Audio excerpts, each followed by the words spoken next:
тағы да мен бір ұран сөз тастайын. Бірінші ұран сөз болды. Алланың құлы болғанша, Тәңірдің ұлы болу керек. Екінші ұран сөз, ойлан қазақ, алға қазақ. Үшінші, ол қазір енді нағыз қазақтың ұран сөзі болу керек. Ұлттық дәстүр діннен биік.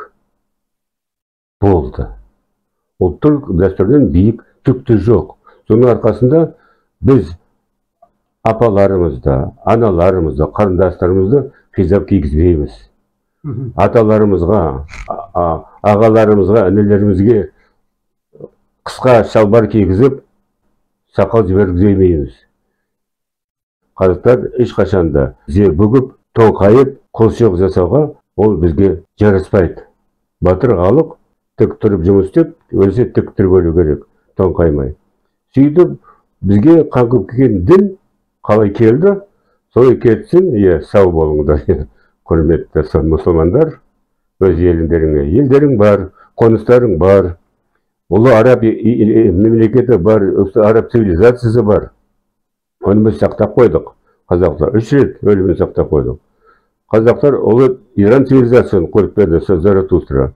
Қазақтар ұлы буддизм цивилизациясын құрып берді. Ол буддизм цивилизациясы қазір осы күнге шейін деңгейі түскен жоқ. Қарсылас өсіп бара жатыр.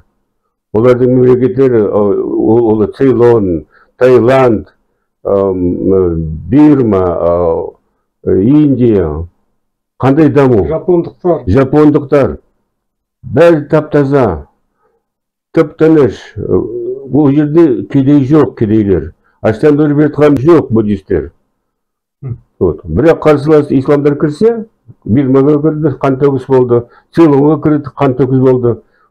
Неге кірді, Филиппинге кірді, олар христиан мемлекет. Қантөгіс әлі піскен жоқ.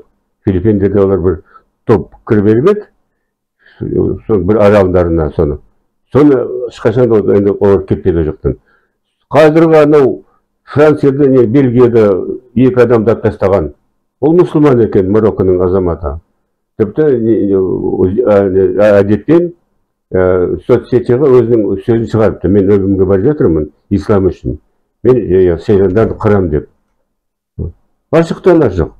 Сонда ислам діні ненің террористің діні болып көрініп жатыр қазір, тығырыққа кіріп.